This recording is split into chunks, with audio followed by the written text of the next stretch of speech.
نحمده ونصلي على رسوله الكريم اما بعد فاعوذ بالله من الشيطان الرجيم بسم الله الرحمن الرحيم رب اشرح لي صدري ويسر لي امري واحلل عقدة من لساني يفقهوا قولي اللهم فقهنا في الدين ربی زدنی علما اللہم الہمنی رشدی وأعذنی من شر نفسی اللہم ارنا الحق حقا وارزقنا اتباعہ وارنا الباطل باطلا وارزقنا اجتنابہ اللہم انی اسألک علما نافعا رزقا طیبا وعملا متقبلا اللہم انی اسألک حبک وحب من احبک وحب عمل یقربنی الی حبک آمین ثم آمین.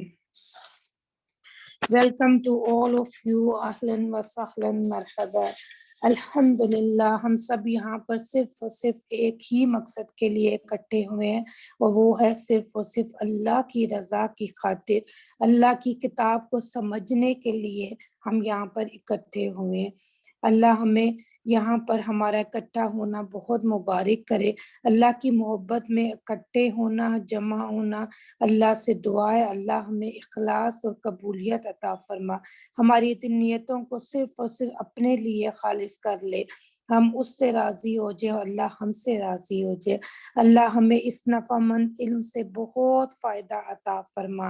اللہ یہاں پر آنا آپ کا مبارک کرے، آپ کا علم مبارک کرے اور اس کے بعد آپ کو عمل اور اس آپ کی ساری زندگی برکتوں سے بھر دے. آمین ثم آمین. السلام علیکم ورحمۃ اللہ وبرکاتہ. آج سے ہم اپنے قرآن پاک کے تفسیر کا آغاز کرتے ہیں. پہلے سورہ ال عمران سے میں آج کے پہلے دن کی تفسیر کا آغاز کروں گی. سورہ ال عمران مدنی صورت ہے، 200 آیات، 20 رکوعات. ترتیبی اعتبار سے یہ تیسرے نمبر پر اور نزولی اعتبار سے 89 نمبر پر آنے والی صورت ہے. اس کا نام ال عمران اس حوالے سے کہ ال عمران کی عورت کا تذکرہ کیا گیا ہے اس سورہ میں. اس کے دوسرے نام سورۃ الکنز بھی اس کو کہا جاتا ہے، سورۃ الاستثناء بھی اس کو کہا جاتا ہے. آپ صلی اللہ علیہ وسلم نے اس سورہ بقرہ اور سورۃ عمران کو الزہرین فرمایا، دو چمکنے والی سورت فرمایا ہے. زمانہ نزول سورۃ ال عمران 4 حصوں پر مشتمل ہے. موضوع اور نزول کے حوالے سے پہلے سے چوتھا رکوع بدر کے بعد کا ہے. چوتھے سے چھٹا رکوع دوسرے کلام کا جو سلسلہ ہے یہ 9 ہجری میں نازل ہوا، جب عیسائیوں کا ایک وقت نجران سے محمد صلی اللہ علیہ وآلہ وسلم کی خدمت میں حاضر ہوا تھا، جنہوں نے حضرت عیسیٰ اور مریم کے بارے میں سوال کیا تھا. 7ویں سے 12واں رکوع بدر کے بعد کے قصوں کا ہے اور 12ویں سے آخر تک غزوہ احد تک نازل ہوا. حالات، واقعات، تبصرہ، اصول اور واقعات بتائے گئے ہیں سورت میں. اعوذ باللہ من الشیطان الرجیم بسم اللہ الرحمن الرحیم. الف لام میم. حروف مقطعات کہتے ہیں، قطع سے نکلا ہے. قطع کے روٹ ورڈ ہے قاف تو عین. یہ وہ حروف ہیں جو قطع کے معنی ہے، جس کے معنی ہے الگ. باقی الفاظ کی طرح جڑ کر یہ معنی نہیں، جو مطلب نہیں بتاتے اور لکھے کٹے ہی جاتے، مگر یہ کٹے ہوئے ہیں. حدیث میں پتہ چلتا ہے کہ ان کے ایک ایک حروف پڑھنے پر 10 نیکیاں ہیں. اگر الف ہے تو اس پر 10، لام ہے تو اس پر 10 اور میم ہے تو اس پر 10. اس طرح یہ 30 نیکیاں بنتی ہیں. ان کے حوالے سے قرآن میں اس کے علاوہ کچھ نہیں ہے، لہذا ان کو صرف صحیح شد، مد اور غنہ کے ساتھ ادا کریں اور ان کا اجر سب سے زیادہ ہے. اس کے علاوہ ان میں کوئی معنی نہیں اور نہ ہی ہمیں اس کی ٹو میں جانے کی کوئی ضرورت ہے. اللہ 2 حروف کو ملا کر بنتا ہے، جیسے الف لام اور الہ. واحد الہ ویسا اور کوئی الہ ہے ہی نہیں. جب کسی لفظ کے ساتھ ال کا لگ جاتا ہے تو وہ معرفہ بن جاتا ہے، پراپر ناؤن بن جاتا ہے. اللہ بنیادی طور پر کلمہ طیبہ کی حقیقت ہی کو واضح کرتا ہے. نیکسٹ لا الہ الا ہو، لا الہ الا ہو وہ واحد الہ ہے، اس کے علاوہ کوئی الہ نہیں۔ سورۃ ال عمران عقیدہ توحید سے شروع ہو رہی ہے کہ یہ کلمہ طیبہ کا بنیادی لازمی جزو ہے اور افضل ذکر ہے۔ کلمہ طیبہ وہ 6-7 حروفی کلمہ ہے جس کے کہنے سے زمین آسمان کا فرق پڑ جاتا ہے۔ جیسے کہ کلمہ طیبہ پڑھنے سے پہلے بندہ کافر ہوتا ہے اور کہنے کے بعد بندہ مومن بن جاتا ہے۔ پہلے اللہ تعالیٰ کا ناپسندیدہ بندہ ہوتا ہے اور لا الہ پڑھنے کا بعد اللہ کا محبوب بندہ بن جاتا ہے۔ لا الہ پڑھنے سے پہلے وہ جہنمی اور لا الہ پڑھنے کے بعد وہ جنتی بن جاتا ہے۔ صرف نوکے زبان سے کہنا ہی شرط نہیں ہے، ایسا ہرگز نہیں ہے کہ پہلے اگر نام موہن سنگھ تھا تو پھر عبداللہ ہے، تو پھر پہلے اگر ساڑی وغیرہ پہنتی تھی، سدور لگاتی تھی، تلک لگاتی تھی، اب عبایا پہنتی، تو ہرگز نہیں۔ اگر ووٹروں کی لسٹ کی تبدیلی بھی ہرگز بھی ایسا کوئی معاملہ نہیں۔ اصل میں کیا فرق پڑتا ہے؟ اگر زبان سے کہہ بھی دیا لا الہ تو کیا حاصل؟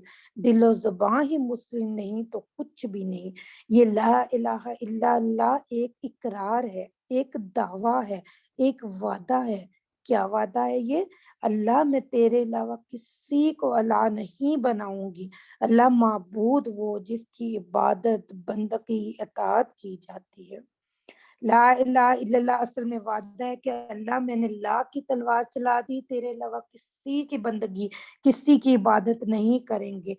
وہ کہہ دیتا ہے، اقرار کر دیتا ہے کہ اللہ اگر میرے نفس، میرے گھرانے، میری برادری، میرے ملک و ملت کے احکام تیرے احکامات کے مطابق ہوئے تو میرے الہ میں صرف اور صرف اپنے الہ کی مانوں گی، اور اگر ان میں سے کسی کے احکامات تیرے احکامات کے منافی ہوئے تو میں لا کی تلوار چلا چکی ہوں۔ لا الہ الا اللہ، یہ ہے لا الہ الا اللہ کا مطلب۔ نیکسٹ ورڈ الحی القیوم، الہ کی اگلی صفت الحی القیوم، کہ جس کو تمہیں الہ بنانا ہے وہ ذات ایسی نہیں ہے کہ وہ ذات کبھی تھی اور کبھی نہیں، گرمیوں میں تھی، سردیوں میں نہیں، 2010 میں تھی، 2016 میں نہیں، صبح تھی، شام میں نہیں۔ الہ پھر کیسا ہوگا؟ الحی القیوم، الحی القیوم ہمیشہ رہے گا اور ہمیشہ زندہ اور قائم ہوگا۔ الہ کی سب سے امپورٹنٹ صفت تھی الحی القیوم ہے، یہ شرک کی نفی کا ذریعہ بن جاتا ہے۔ الحی القیوم اسم اعظم ہے، حدیث کے الفاظ ہیں۔ آپ صلی اللہ علیہ وسلم نے فرمایا کہ اسم اعظم کو 3 آیتوں میں تلاش کرو، سورہ البقرہ کی آیت الکرسی میں، سورۃ ال عمران کی آیت نمبر 2 میں، اور سورۃ طٰہٰ کی آیت نمبر 111 میں۔ ان سب آیات میں جو کومن لفظ ہے وہ الحی القیوم ہے۔ جو اس کو پڑھ کر دعا کرے گا انشاءاللہ باذن اللہ اس کی دعا رد نہیں ہوگی۔ یہ قبولیت دعا کا نسخہ ہے۔ آپ صلی اللہ علیہ وسلم جب بہت پریشان ہوتے تھے تو بے قراری کے وقت یہ دعا کرتے تھے، یا حی یا قیوم برحمتک نستغیث۔ اگر ہم نستغیث کہتے ہیں تو ہم اجتماعی طور پر سب کے لیے دعا کرتے ہیں، اور اگر ہم استغیث کہتے ہیں تو ہم صرف اپنے لیے دعا کرتے، اس لیے اجتماعی طور پر سب کے لیے دعا کیا کریں اور نستغیث کا الفاظ استعمال کرا کریں کہ یا حی یا قیوم برحمتک نستغیث۔ اللہ تعالیٰ نے آپ کے پاس قرآن بھیجا ہے واقعیت کے ساتھ، اس کیفیت سے کہ وہ تصدیق کرتا ہے ان آسمانی کتابوں کی جو اس سے پہلے نازل ہو چکی ہیں۔ آسمانی کتابیں کون کون سی؟ تورات اور انجیل۔ میں تھوڑی سی آپ کو تورات کی وضاحت کروں گی کہ تورات وہ الہامی آسمانی کتاب ہے جو حضرت موسیٰ علیہ السلام پر نازل کی گئی۔ اسے عہد نامہ قدیم یا اولڈ ٹیسٹمنٹ کہا جاتا ہے۔ یہ تقریباً 39 to 40 الگ الگ کتابوں کی شکل میں موجود ہے۔ جیسے ہمارے 30 سپارے ہیں اس طرح یہ الگ الگ کتابوں کی شکل میں موجود ہے۔ اور نیکسٹ انجیل، انجیل وہ الہامی کتاب ہے جو حضرت موسیٰ علیہ السلام پر اتاری گئی۔ اسے عہد نامہ جدید یا نیو ٹیسٹمنٹ بھی کہا جاتا ہے۔ یہ 22 سے 24 کتابوں پر مشتمل ہے۔ یہ بات ذہن نشین رکھیں کہ انجیل وہ انجیل وحی الہی کے الفاظ نہیں ہیں، بلکہ یہ وہ خطبے ہیں جسے حضرت عیسیٰ علیہ السلام اپنے دور میں لوگوں کو دیتے تھے، اسے انجیل کی شکل میں محفوظ کیا گیا ہے۔ اس کے قبل لوگوں کی ہدایت کے واسطے اللہ تعالیٰ نے بھیجے معجزات وَأَنزَلَ الْفُرْقَانَ، اللہ تعالیٰ نے یہاں پر قرآن کو فرقان کے نام سے پکارا ہے۔ پورے قرآن پاک میں اللہ تعالیٰ نے اپنے قرآن مجید کو مختلف ناموں سے پکارا ہے، جو وقتاً فوقتاً آپ لوگوں کو آگاہی دی جائے گی۔ تو یہاں پہ اللہ تعالیٰ قرآن کو فرقان کے نام سے پکارا ہے۔ فرقان کا مطلب ہے فرق کر دینے والی، مبالغے کی حد تک فرق کرنے والی، نیکی اور گناہ میں، جائز اور ناجائز میں۔ بے شک جو لوگ منکر ہیں اللہ تعالیٰ کی آیتوں کے، ان کے لیے سزائے سخت ہے۔ اللہ تعالیٰ غلبہ اور قدرت رکھنے والا، بدلہ لینے والا ہے۔ بے شک اللہ تعالیٰ سے کوئی شے چھپی ہوئی نہیں ہے زمین میں، اور نہ ہی کوئی چیز آسمان میں۔ وہ ایسی پاک ذات ہے کہ تمہاری صورت اور شکل بناتا ہے۔ یہاں پہ ہم دعا کرتے ہیں، اللہ جس طرح تو نے میری صورت بھی حسین بنائی ہے، اللہ اسی طرح ہمارے اخلاق کو بھی حسین بنا دے۔ ارحام میں جس طرح چاہتا ہے، کوئی عبادت کے لائق نہیں بجز اس کے کہ وہ غلبے والا، حکمت والا ہے۔ وہ ایسا ہے جس نے نازل کیا ہے تم پر کتاب کو، جس کا ایک حصہ وہ آیتیں ہیں جو کہ اشتباہ مراد سے محفوظ ہے۔ آیات محکمات، یہاں پہ میں آپ کو آیات المحکمات کے بارے میں بتاؤں گی کہ اس سے مراد وہ آیات ہیں جو کلیئر کٹ ہے، دو ٹوک ہیں، اللہ کے امر اور نہیں، حلال و حرام، جنت جہنم، وہ آیات جن میں عقائد ایمانیات کی باتیں ہیں، انہیں آیات محکمات کہتے ہیں۔ اور یہی آیتیں اصل مدار ہیں اس کتاب کا، اور دوسری آیتیں ایسی ہیں جو کہ مشتبہ المراد ہیں، متشابہات کون سی ہیں؟ جن کو پڑھنے سے شبہ پڑ جاتا ہے، مطلب سمجھ نہیں آتا۔ کچھ مفسرین کے نزدیک یہ متشابہات آیات پورے قرآن پاک میں 17 ہیں، اور کچھ کے نزدیک 5 ہے، اور متفرق تعداد متفرق مفسرین بتاتے ہیں۔ مثلا جیسے اس کی مثال یوں ہوگی، متشابہات آیات میں واسع کرسیہ السماوات والارض، کہ اللہ کی کرسی کیسی ہے، ہمیں نہیں پتا کہ اللہ کی کرسی کیسی ہے، کتنی بڑی ہے، کہاں تک پھیلی ہوئی ہے، کیسی ہے، وہ لکڑی کی ہے یا کس چیز کی، اور نہ ہی ہمیں ان متشابہات میں پڑھنے کی ضرورت ہے۔ اس کے بعد نیکسٹ مثال میں آپ کو دوں گی، ثم استوى الی العرش، پھر اللہ اپنے عرش پر استوا ہو گیا۔ اللہ کا عرش کیسا ہے؟ یہ اللہ کا عرش کتنا بڑا ہے، کیسے رکھا ہوا ہے، کیسا پھیلا ہوا ہے، اس کے بارے میں یہ بھی مشتبہات میں ہے، ہمیں بالکل بھی اس کی ٹو میں جاننے کی ضرورت نہیں ہے۔ سو جن لوگوں کے دلوں میں کجی ہے اور وہ اس کے اسی حصے کے پیچھے ہو لیتے ہیں، وہ مشتبہ المراد ہے، شورش ڈھونڈنے کے غرض سے، وہ اس کا غلط مطلب ڈھونڈنے کے غرض سے، حالانکہ ان کا صحیح مطلب بجز حق تعالیٰ کے کوئی نہیں جانتا۔ جو لوگ علم دین میں پختہ کار اور فہیم ہے، وہ یوں کہتے کہ ہم اس پر یقین رکھتے ہیں، یہ سب میرے پروردگار کی طرف سے، اور نصیحت وہی لوگ قبول کرتے ہیں جو کہ اہل عقل والے ہیں۔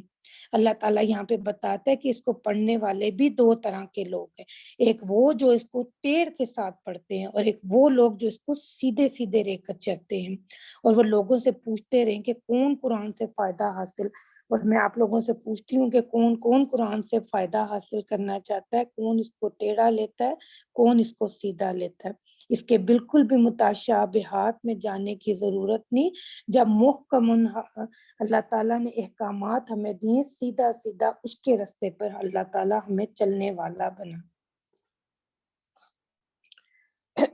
اور ٹیڑھے رستے پر چلنے والوں کی میں آپ لوگوں کو ضرور ایک مثال دوں گی، کہ جیسے کہ ایک کیل ہم لوگ دیوار میں لگاتے، تو کیل تو اگر سیدھا جائے گا دیوار کے اندر، تو پھر تو وہ جتنا مرضی آپ اس پہ وزن ڈال دیں وہ ضرور اس کو اٹھا لے گا، لیکن اگر دیوار میں ہم لوگ ٹیڑھا کیل کو ٹھوکیں گے تو وہ ہرگز کوئی وزن بھی نہیں اٹھائے گا، دیوار پر بدنما داغ بھی چھوڑ جائے گا، اور ایسے کیل کا کوئی فائدہ بھی نہیں ہوگا.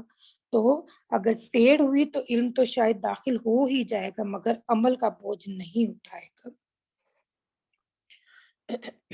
اس میں بعد نیکسٹ دعا میں نے آپ سے کہا کہ انشاءاللہ میں آپ کو دعاؤں کے بارے میں سورۃ ال عمران میں بہت زیادہ دعائیں ہیں جو کہ مسنون دعائیں ہیں جو قبول ہوئی ہیں اور یہ قرآنی دعائیں ہیں. ان کو اپنی نمازوں میں اور اپنے اذکار میں ان کو ضرور بار بار دہرائیں اور بار بار ان کو پڑھیں. اور میں قرآن میں جہاں جہاں یا دعائیں آتی جائیں گی میں ان کو مینشن کرتی جاؤں گی, آپ لوگ ان کو لکھتے جائیں.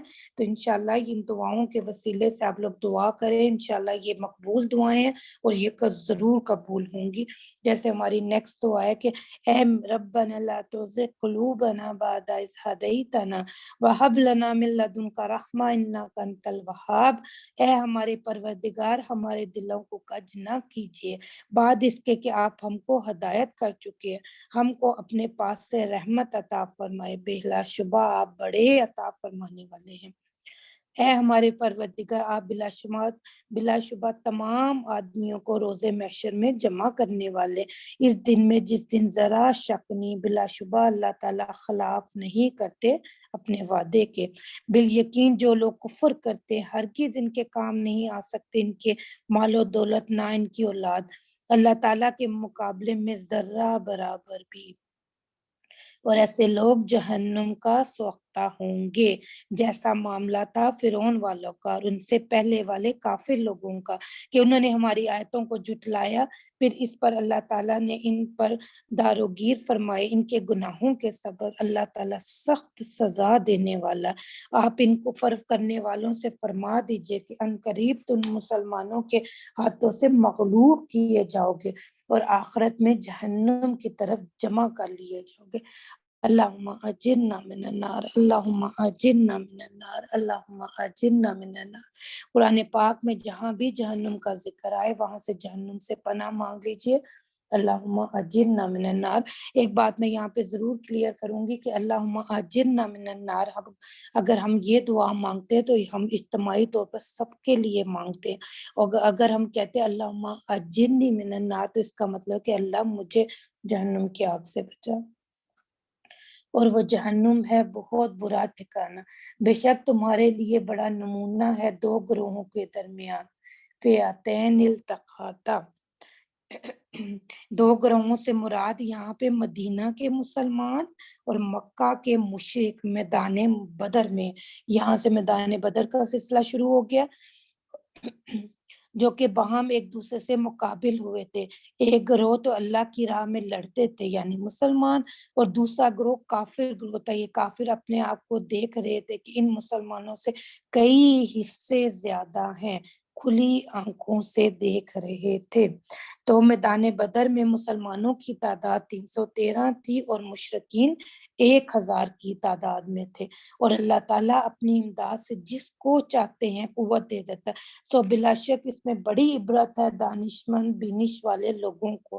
خوشنما معلوم ہوتی تھی اکثر لوگوں کو محبت مرغوب چیزوں کی, مثلاً عورتیں, حب الشہوات من النساء, حب الشہوات اس کی ایک فہرست ہے.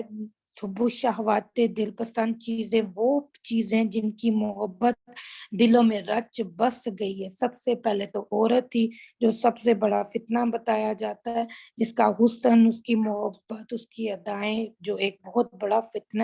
اللہ ہم خواتین اسلام کو ایمان عطا فرما, اللہ ہمیں کہیں فتنہ نہ بنانا, اللہ ہمیں ہماری اولادوں کو, ہماری بیٹیوں کو, ہماری بہوؤں کو, ہماری نسلوں کے ایمان کو, اسلام کو, حیا عزت اور آبرو کی اللہ پاک ہماری حفاظت فرما. آمین اللہم آمین. اور بیٹے یہاں پہ بنین بیٹے اولادیں ہیں, چونکہ اولاد بہت بڑا فتنہ ہے. اللہ تعالیٰ نے قرآن میں فرمایا انما اموالکم واولادکم فتنہ, اور اولادوں کے آگے تو پھر آپ کو پتہ کہ بڑے بڑے دینداروں کا بھی ایمان ڈگمگا جاتا ہے. اولاد کا فتنہ اتنا بڑا فتنہ ہے. اور لگے ہوئے ڈھیر ہوئے سونے اور چاندی کے اور نشان لگے ہوئے گھوڑے, والخیل المسومات, آپ کو پتہ ہے کہ اس دور میں گھوڑے بہت پسند تھے، بہت محبوب تھے، عربی نسل کے گھوڑے بھی بہت مشہور ہیں آج تک بھی۔ عرب اپنے گھوڑوں پر مہر لگا دیتے تھے، کس لیے کرتے تھے؟ صرف اور صرف تفاخر اور تکبر کے لیے، تاکہ دور سے پتہ چلے کہ یہ کس کا گھوڑا آ رہا ہے۔ اپنی ریا اور دکھاوے کے لیے وہ گھوڑوں کے اوپر مہریں لگا دیتے تھے۔ تو اس زمانے میں گھوڑے تھے، اور آج کل کی یہ مونوگرام لگی ہوئی ہماری گاڑیاں جو ہیں، بی ایم اور باقی اور جو ایسی اونچی اونچی جو گاڑیاں ہیں اور مواشی اور زراعت، یہ سب استعمالی چیزیں ہیں دنیاوی زندگی کی، اور انجام کار کی خوبی تو اللہ ہی کے پاس ہے۔ آپ فرما دیجئے کہ میں تم کو ایسی چیز نہ بتلا دوں جو بہتر ہے ان چیزوں سے، ایسے لوگوں کے لیے جو اللہ سے ڈرتے ہیں۔ اتقوا اللہ، یہاں پہ اللہ تقوی کا ذکر کر رہا ہے۔ یہاں پہ پہلی مرتبہ اللہ تعالیٰ قرآن میں جنتوں کی صفت بتا رہے، تو جنتیوں کی صفت کیا ہے؟ تقوی۔ جنتیوں کی جو سب سے پہلی صفت وہ تقوی ہے۔ ان کے مالک حقیقی کے پاس ایسے ایسے باغ ہیں جن کے پائیں میں نہریں جاری ہیں، اور ان میں ہمیشہ ہمیشہ کو رہیں گے، اور ایسی بیبیاں ہیں جو صاف ستھری کی ہے، اور ان کے لیے خوشنودی ہے اللہ تعالیٰ کی طرف سے۔ اللہ تعالیٰ خوب دیکھتے بھالتے ہیں بندوں کو۔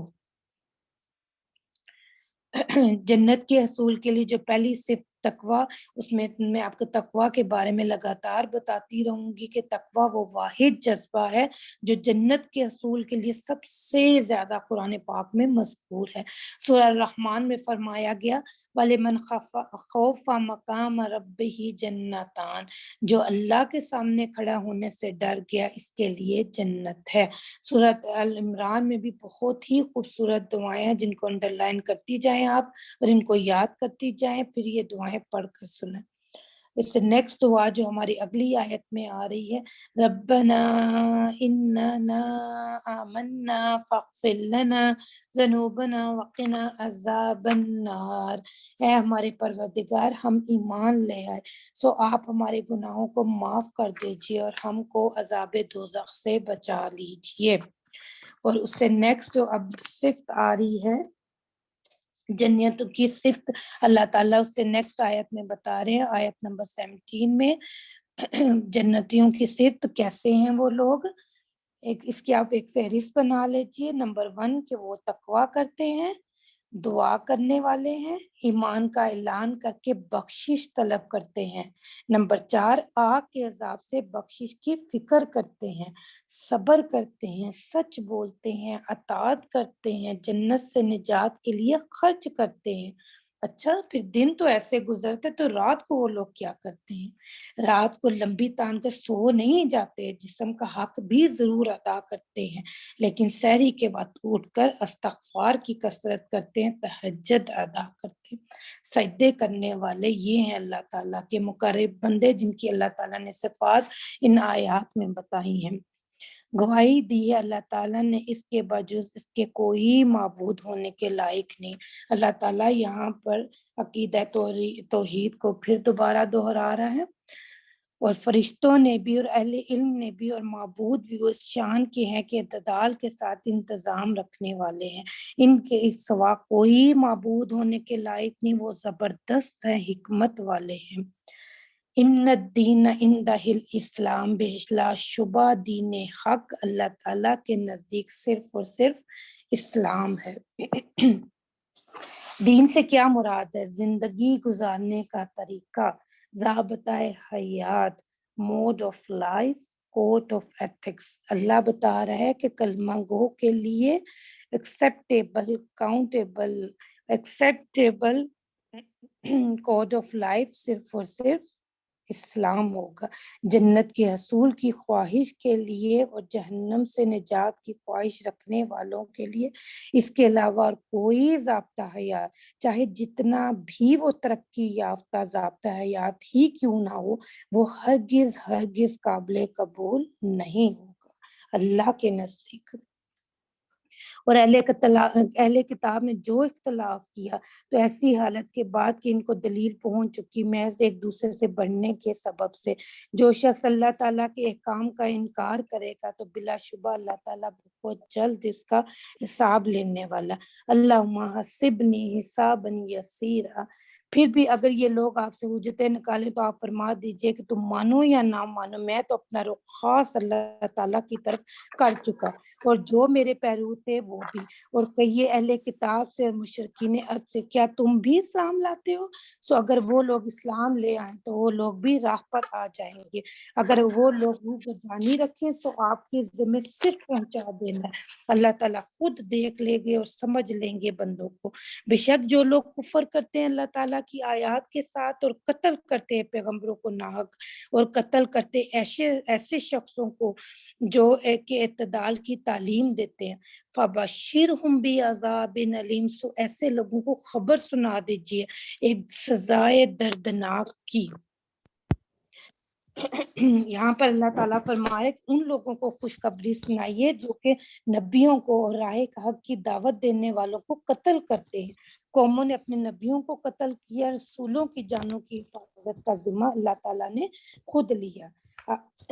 نبیوں اور رسولوں میں فرق کیا ہے؟ حضرت ابراہیم علیہ السلام کو آگ کے لاؤ میں جلایا گیا، حضرت عیسیٰ کو سولی چڑھایا گیا، حضرت موسیٰ کے قتل کی سازش ہوئی، آپ صلی اللہ علیہ وسلم کے خلاف 17 قاتلانہ حملے ہوئے، مگر رسول قتل نہیں ہوئے کیونکہ یہ چاروں رسول تھے، کیونکہ ان کی حفاظت اور ان کی جان کا ذمہ اللہ نے لیا تھا، اور نبی قتل ہوئے، مثلا حضرت زکریا علیہ السلام، حضرت یحییٰ علیہ السلام، حضرت عیسیٰ علیہ السلام، حضرت یسوع علیہ السلام۔ اور سب سے سخت ترین عذاب ان کو ہوگا جو نبیوں اور راہ حق کی دعوت دینے والوں کو قتل کرتے ہیں۔ آپ صلی اللہ علیہ وسلم سے پوچھا گیا کہ یا رسول اللہ صلی اللہ علیہ وسلم، قیامت کے دن سب سے سخت عذاب کس کو ہوگا؟ آپ صلی اللہ علیہ وسلم نے فرمایا کہ جس نے کسی پیغمبر کو یا کسی اچھی بات کہنے والے کو قتل کیا۔ اگر آج کے دور کے حساب سے ہم تقابلہ کریں تو آج دیکھ لیں کہ کس طرح دین کی دعوت دینے والے مبلغوں کو، داعیان دین کو اور مجاہدوں کو پکڑ پکڑ کر ان کے جسموں کا، ان کے خون اور ان کی ہڈیوں کا سودا کیا جا رہا ہے۔ اللہ تعالیٰ ان کی حفاظت فرمائے، آمین۔ اور یہ وہ لوگ ہیں کہ ان کے سب اعمال صالحہ غارت ہو گئے دنیا اور آخرت میں، اور سزا کے بعد ان کا کوئی حامی مددگار نہ ہوگا۔ اے محمد صلی اللہ علیہ وآلہ وسلم، کیا آپ نے ایسے لوگ نہیں دیکھے جن کو قرآن کتاب تورات کا ایک کافی حصہ دیا گیا، اور اسی کتاب اللہ کی طرف اس غرض سے ان کو بلایا بھی جاتا ہے کہ وہ ان کے درمیان فیصلہ کر دے، پھر بھی ان میں سے بعض لوگ انحراف کرتے ہیں بے رخی کرتے ہوئے، اور یہ اس سبب سے کہ وہ لوگ یوں کہتے ہم کو صرف گنتی کے تھوڑے دنوں تک دوزخ کی آگ لگے گی۔ یہ کیا معاملہ ہے؟ یہ ہم دیکھتے ہیں کہ دوزخ کی آگ ہمیں مس نہیں کر سکے گی، اور یہ یہودی لوگ کہتے تھے کہ دوزخ کی آگ ہمیں ہرگز مس نہیں کر سکے گی، اور اگر دوزخ کی آگ اگر ہمیں ملے گی تو صرف چند دن کے لیے۔ یہ آیت قرآن میں 1 سے زائد مرتبہ آئی ہے۔ یہودی کہتے تھے کہ 40 دن جو ہم لوگوں نے بچڑا پوجا تھا یہ اس کی سزا ہمیں ہوگا، اور عیسائی کہتے تھے ہم تو نعوذ باللہ اللہ کے بیٹے ہیں اور چہیتے ہیں، تو سولی پر چڑھ کر ہمارے رسول نے قربانی دے دی، سو ہمیں تو آگ نہیں چھوئے گی۔ اللہ نے اس کی نفی کر دی اور رد کر دی کہ یہ سب خود ساختہ عقیدے ہیں، اور ان کو دھوکے میں ڈال رکھا ہے ان کی تراشی ہوئی باطنوں سے۔ ان کا حال برا ہے کہ جب ہم ان کو اس تاریخ میں جمع کر لیں گے کہ جس کے آنے میں ذرا شبہ نہیں، اور اس میں پورا پورا بدلہ مل جائے گا ہر شخص کو جو کچھ اس نے دنیا میں کیا تھا، اور ان شخصوں پر ظلم نہ کیا جائے گا۔ اے محمد صلی اللہ علیہ وسلم، یہ بھی دیکھیں ایک اور دعا آگے آ گئی ہے اے محمد صلی اللہ علیہ وسلم یوں کہیے کہ اے اللہ مالک تمام ملک کے، آپ ملک جس کو چاہے دے دیتے، جس سے چاہے ملک لے لیتے، جس کو آپ چاہے غالب کر دیتے، جس کو آپ چاہیں پست کر دیتے، آپ ہی کے اختیار میں ہے سب بھلائی، بلا شبہ اللہ ہر چیز پر پوری قدرت رکھنے والا ہے۔ آپ رات کو دن میں داخل کر دیتے ہیں اور دن کو رات میں داخل کرتے ہیں، آپ جاندار چیز کو بے جان سے نکال لیتے ہیں اور بے جان چیز کو جاندار سے نکال لیتے ہیں، اور آپ جس کو چاہتے بے شمار رزق عطا فرماتے ہیں۔ یہاں پہ اس کی دعا کر لیتے ہیں، اللہ تو رازق ہے، رزق کے دروازے کھول دے، محفل میں رزق کے دروازے کھول دے، سب حاضرین محفل کے لیے، تمام مسلمانوں کے لیے اللہ عزت سے، آسانی سے، سہولت سے اللہ پاک رزق حلال عطا فرما، آمین اللہم آمین۔ مسلمانوں کو چاہیے کہ کفار کو دوست نہ بنائے، اولیاء مسلمانوں کی دوستی سے تجاوز نہ کریں۔ یہ اللہ تعالیٰ کا یہاں پہ ایک ڈونٹ آ رہا ہے کہ اللہ تعالیٰ فرما رہا ہے کہ اولیاء ولی کی جمع ہے اولیاء رفیق، جس کے معنی ہے انسانی رشتوں کی 4 قسمیں ہوتی ہیں، جن کو نمبر 1 معاملات، نمبر 2 مدارات، نمبر 3 مواسات اور نمبر 3 موالات۔ سب سے پہلے ہم معاملات کو دیکھتے ہیں۔ معاملات یہ وہ تعلقات ہیں جو چلتے پھرتے لوگوں کے ساتھ ہم سلام کرتے ہیں، وہ جواب دیتے ہیں، پھر باقی زندگی ملتے ہی نہیں، جیسے اکثر ہمیں بچوں کے ٹیچرز وغیرہ ہو گئے، یا سفر میں ہمیں کچھ ایسے لوگ مل جاتے ہیں، یا ہم اگر شاپنگ وغیرہ پہ جائیں تو ہمیں دکانوں پر جو ایسے لوگ مل جاتے ہیں۔ نمبر 2 ہے مدارات۔